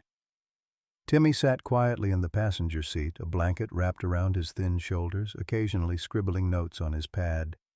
"How is Lisa?" "She's going to be okay," Bobby assured him. "The doctors are taking good care of her." "Where go now?" Bobby considered this. He couldn't take Timmy to his house. It wasn't prepared for a child, and after the revelations of the night, he wasn't sure he could face those empty rooms himself. "We're going to a motel for tonight," he decided. "Tomorrow we'll figure out next steps." Timmy wrote again, "Stay with you." The question carried weight far beyond its simple words. Bobby looked at the boy, James Whitaker's son, an orphan who had endured months of captivity and fear, who still couldn't speak because of his trauma, who trusted no one except a German shepherd with battle scars of his own. "Yes," Bobby said firmly. "You'll stay with me and Zeus for now. I promised to keep you safe, and I intend to keep that promise." Relief flooded the boy's face, and he nodded, settling back against the seat.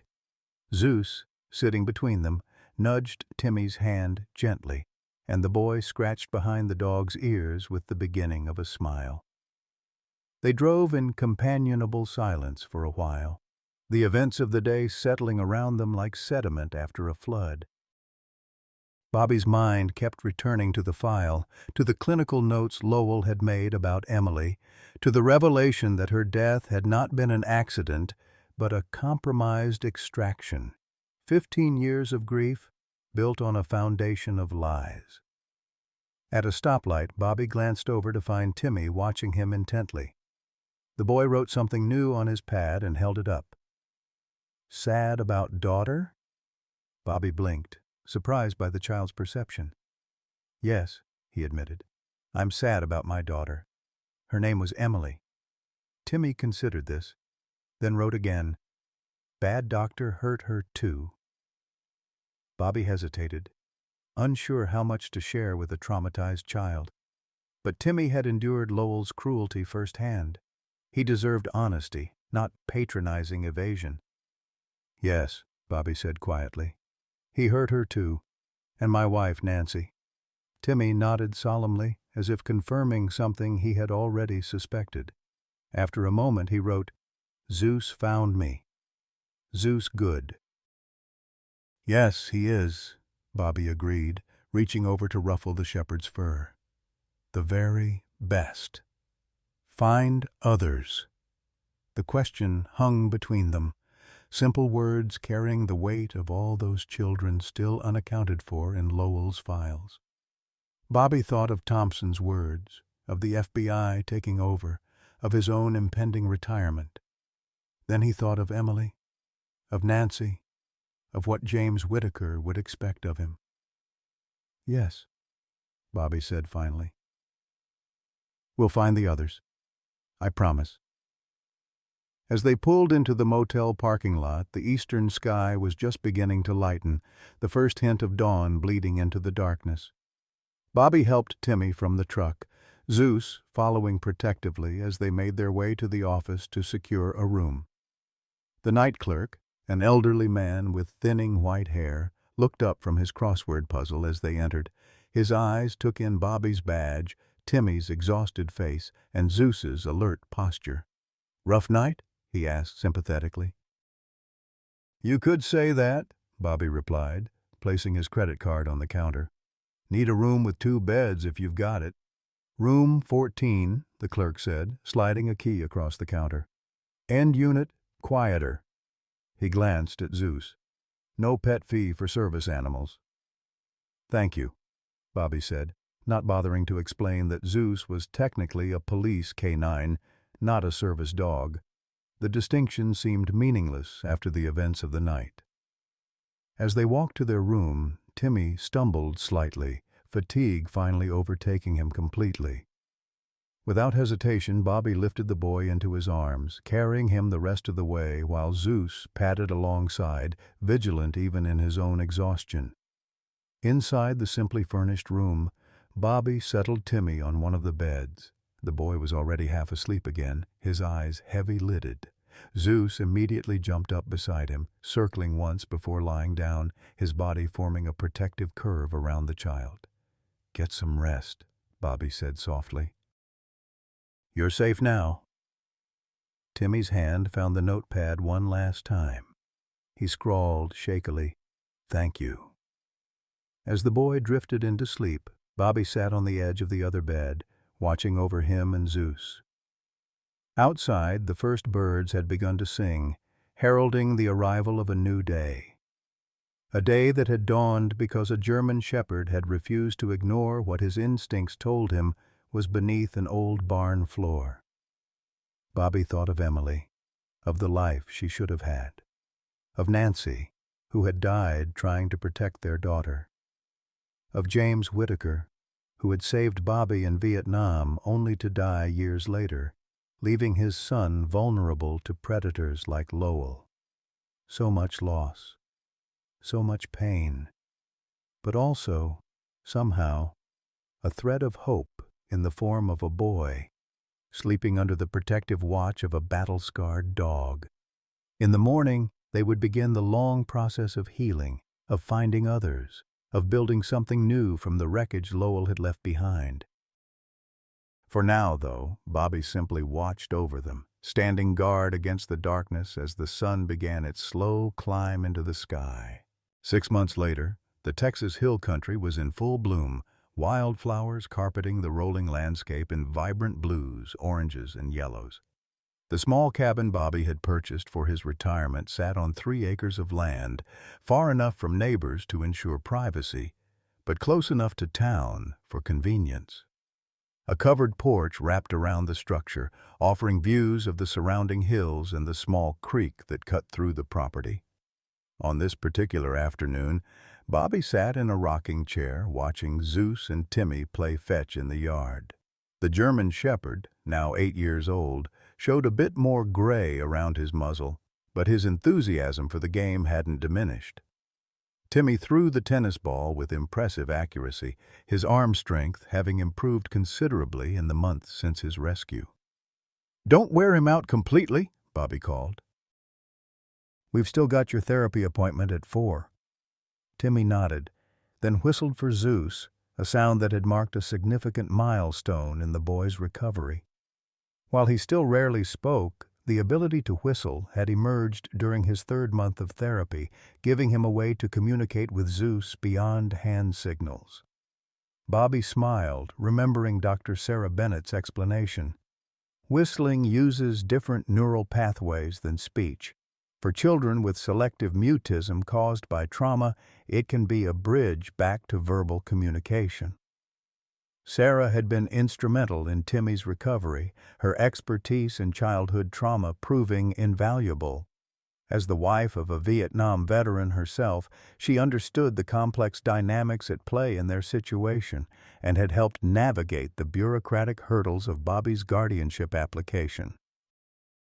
The formal adoption papers had come through just last week, making official what had been true in their hearts for months. Timmy was now Timothy James Mitchell, Bobby's son in the eyes of the law as well as in spirit. Zeus trotted up to the porch, tennis ball in mouth, Timmy following close behind. The boy was still thin but no longer gaunt, his cheeks filled out and his complexion healthy from days spent in the sun. He took a seat on the porch step, leaning against Bobby's legs while Zeus settled at his feet. "You doing okay today?" Bobby asked, a question that had become part of their daily routine. Timmy nodded, then reached for the small whiteboard he kept nearby, writing 8 out of 10. Their own private scale for measuring well-being. In the beginning, Timmy's days had rarely risen above a 3 or 4.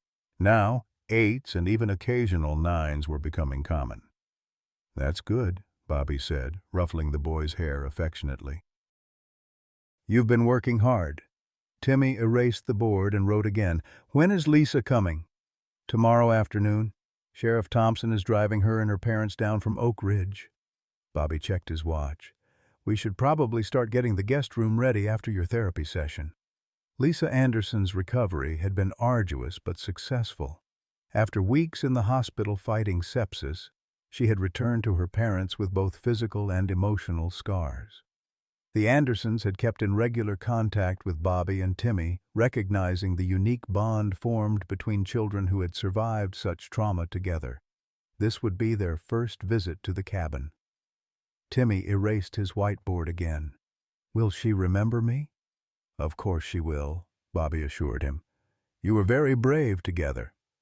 The boy nodded thoughtfully, then whistled for Zeus, who immediately stood at attention. Together they headed inside, likely to begin preparing the guest room without prompting. Bobby remained on the porch, taking a moment to appreciate the peace they had found here. The aftermath of what was now known as the Lowell case had been chaotic and far-reaching. The FBI investigation had uncovered a trafficking network spanning 3 continents, leading to dozens of arrests, including several prominent citizens of Oak Ridge and neighboring communities. 31 missing children had been recovered alive so far, with efforts continuing to locate others. Edward Lowell himself had been denied bail and was awaiting trial on multiple federal charges, including kidnapping, human trafficking, and conspiracy to commit murder. The evidence against him was overwhelming, his conviction all but certain. Bobby had testified at the preliminary hearings, providing detailed accounts of the rescue and subsequent investigation. He had faced Lowell across the courtroom, meeting the doctor's cold gaze with steady resolve, no longer consumed by rage, but by determination to see justice served. His retirement from the Oak Ridge Police Department had proceeded as planned, though under very different circumstances than he had anticipated. The ceremony had been attended by law enforcement from 3 counties, all wanting to honor the officer whose dog had cracked open one of the largest trafficking operations in Texas history. Zeus had received his own recognition, a special commendation from the governor, and a custom-made retirement badge that now hung beside Bobby's on a plaque in the cabin's living room. The sound of a car approaching pulled Bobby from his reflections. He stood, instinctively checking the holster he still wore out of habit, though he was no longer an active officer. Zeus appeared at the door, alert but not alarmed, indicating the visitor was likely someone familiar. Sheriff Thompson's cruiser came into view, dust billowing behind it on the long driveway. Bobby relaxed, waving as the vehicle came to a stop. "Wasn't expecting you until tomorrow," Bobby called as Thompson emerged from the car.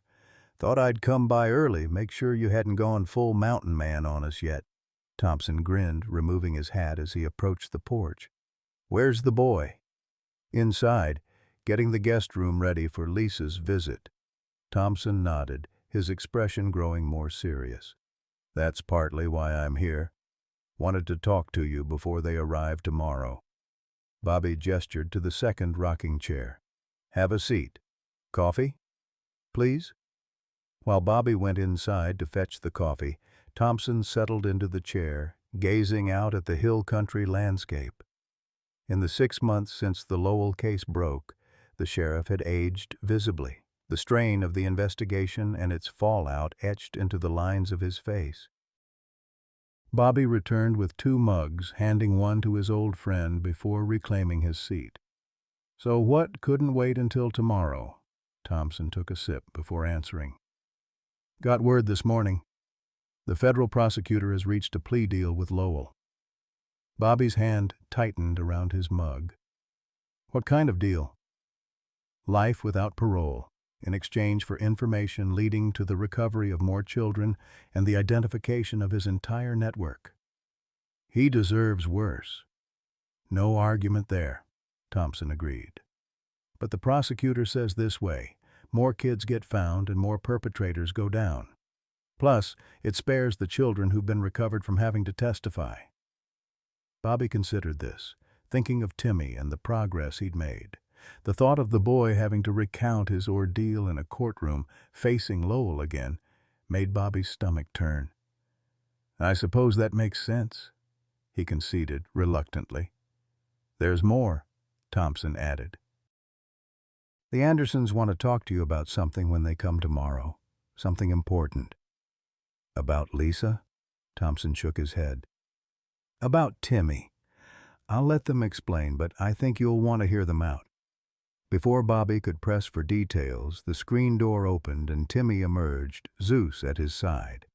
The boy paused when he saw Sheriff Thompson, then approached cautiously, offering a small wave. "Hey there, partner," Thompson greeted him warmly. "You keeping this old coot in line?" Timmy smiled and nodded, then pointed questioningly at Thompson's cruiser. "Just came to check on you folks before the big visit tomorrow," Thompson explained. "Heard you've been doing real well with Dr. Bennett." Timmy ducked his head modestly, then whistled to Zeus, who trotted down the porch steps toward the yard, clearly inviting the sheriff to watch them play. "Go ahead," Bobby encouraged Thompson. "I'll get dinner started." As Thompson followed Timmy and Zeus into the yard, Bobby went inside to begin preparing the meal. The cabin's kitchen was small but efficient, recently renovated to accommodate their needs. Photos lined the refrigerator: Timmy with Zeus, Bobby's retirement ceremony, and one precious photo of Nancy and Emily that Bobby had finally found the strength to display again. Through the window, he could see Thompson throwing the ball for Zeus, while Timmy demonstrated how far the dog could jump. The simple normality of the scene struck Bobby powerfully. This was what healing looked like, moments of ordinary joy reclaimed from extraordinary pain. Later that evening, after Thompson had gone and Timmy was asleep, Bobby sat on the porch with Zeus, contemplating the sheriff's words about the Andersons. What could they want to discuss regarding Timmy? Bobby had assumed their visit was primarily for Lisa's benefit, allowing her to reconnect with someone who understood her experience. Zeus rested his head on Bobby's knee, sensing his partner's unease. Bobby scratched behind the dog's ears, drawing comfort from the familiar contact. "What do you think, boy?" he murmured. "Ready for more changes?" Zeus whined softly, pressing closer. "Yeah, me too. But we'll figure it out, right? We always do." The next afternoon brought clear skies and mild temperatures, perfect for the Andersons' visit. Bobby and Timmy spent the morning preparing, baking cookies, setting up outdoor chairs by the creek, ensuring the guest room was comfortable for Lisa. Zeus seemed to understand the importance of the occasion, having submitted to a bath with minimal protest and now wearing his therapy dog vest, which had become official after he'd completed certification training with Bobby. Thompson's cruiser arrived first, followed by the Andersons' SUV. Bobby stood on the porch with Timmy as their guests emerged from their vehicles. Lisa looked dramatically different from the critically ill child they had rescued 6 months earlier. Her color was healthy, her hair grown out in dark curls, her movements confident as she approached the cabin. When she spotted Timmy, her face broke into a wide smile. "Timmy!" she called, rushing forward. The boy hesitated only briefly before stepping down from the porch to meet her. They stood facing each other for a moment, these two children who had endured the unimaginable together, before Lisa threw her arms around him in a fierce hug. "I knew you'd be okay," she said as she pulled back. "I just knew it."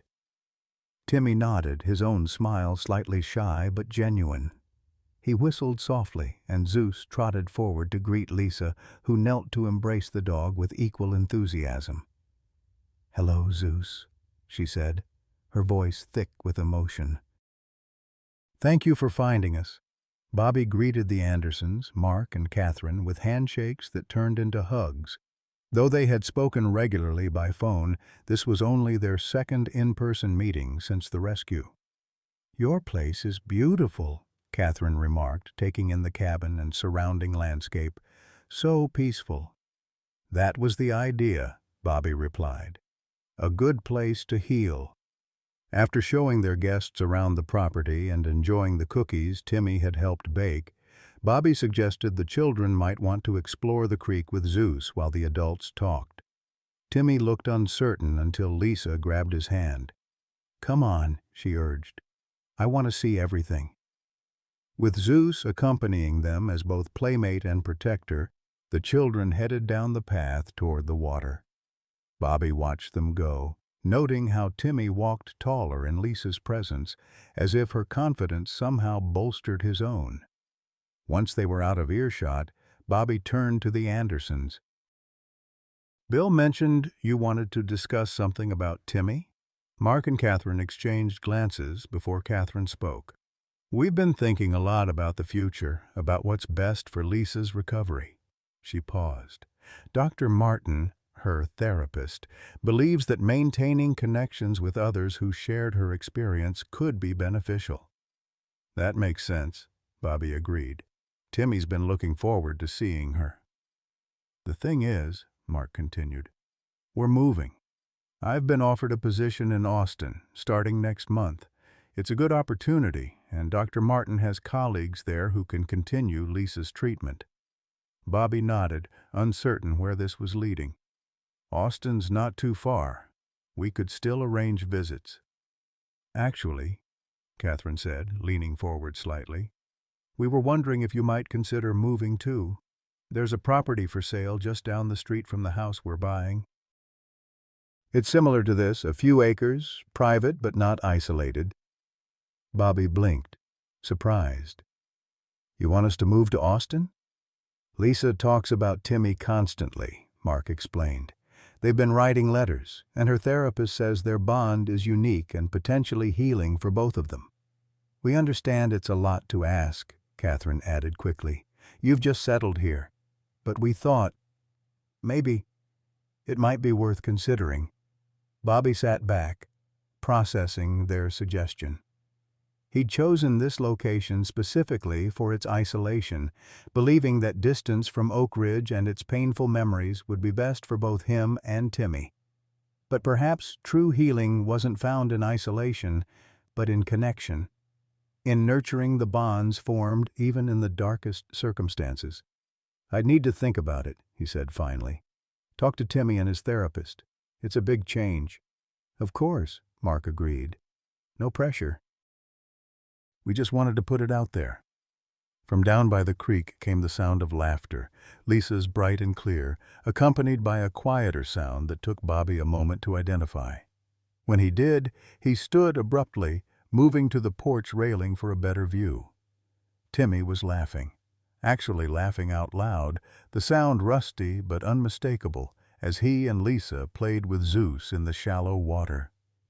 "Is that—" Catherine began, coming to stand beside Bobby. "Yes," he confirmed, his voice thick with emotion. "First time I've heard it." They watched in silence as the children splashed in the creek, Zeus barking joyfully as he bounded between them. Something shifted in Bobby's chest. A loosening of the knot of grief he had carried for so long, a glimpse of possibility he hadn't allowed himself to consider. That evening, after their guests had departed with promises to keep in touch about the Austin possibility, Bobby sat with Timmy on the porch swing, Zeus dozing at their feet. The setting sun painted the hills in gold and rose, the breeze carrying the scent of wild flowers. "Did you have a good time with Lisa?" Bobby asked. Timmy nodded enthusiastically, then reached for his whiteboard. She remembered everything, even the dark place. "That's good that you can talk about it together," Bobby said. "Sometimes sharing hard memories makes them easier to carry." The boy considered this, then wrote, "She's moving to Austin." "Yes, her dad got a new job there." Bobby hesitated, then decided direct honesty was best. They asked if we might consider moving too, to be closer to them. Timmy's eyes widened, and he quickly erased his board to write, "Could we?" The eagerness in the question caught Bobby by surprise. "You'd want to. I thought you liked it here."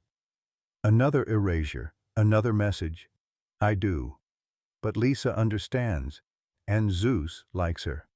Bobby smiled at the simplicity of the boy's reasoning. "That's true. He does seem fond of her." Timmy wrote again, his letters careful and deliberate. "Dad, I want to go, Dad." It was the first time Timmy had referred to him that way, even in writing. The word landed like a physical weight in Bobby's chest, pushing out all the air and replacing it with something warm and unexpected. "Well," Bobby managed after a moment, "I guess we should at least look at this property they mentioned, see if it might work for us." Timmy smiled, leaning against Bobby's side as they continued to swing gently. After a while, the boy picked up his whiteboard one more time. "Zeus found me. You found me. Now I found Lisa again. Finding is good." Bobby wrapped an arm around his son's shoulders, drawing him closer. "Yes, it is, son. Finding is very good indeed." As darkness settled over the hills, Bobby reflected on the journey that had brought them here. A journey that began with a dog's insistent barking at an empty barn floor. So much had been lost along the way. Nancy and Emily, James and Rebecca Whitaker, Timmy's voice, years of Bobby's life spent in grief and anger. But so much had been found as well. The children rescued from Lowell's network, justice for countless victims, and most importantly, a family forged not from blood, but from shared courage and compassion.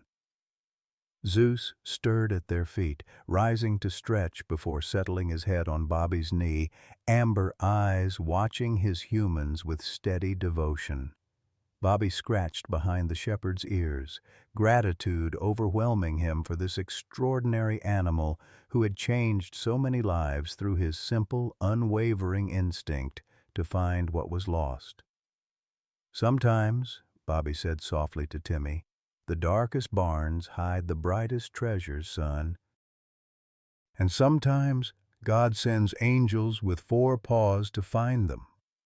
Timmy nodded solemnly, then, to Bobby's astonishment, opened his mouth and whispered his first spoken words since the rescue. "Thank you, Zeus." The German shepherd's ears perked up at the sound of his name, his tail thumping against the porch boards in a steady rhythm.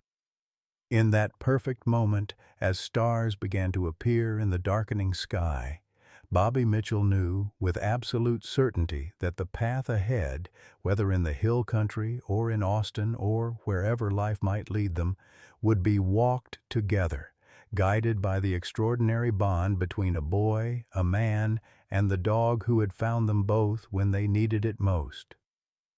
As we wrap up the story of Bobby, Timmy, and our hero Zeus, I'm reminded that life's most precious treasures often come after our darkest moments.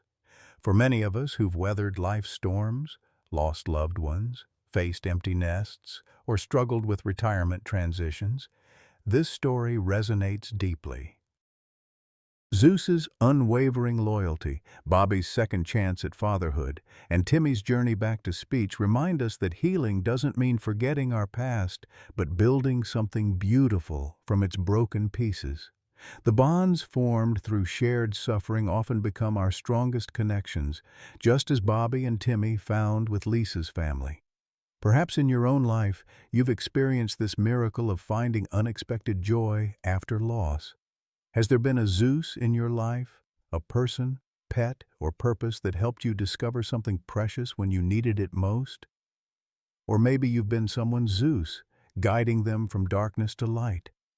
I'd love to hear your stories of finding treasure in unexpected places.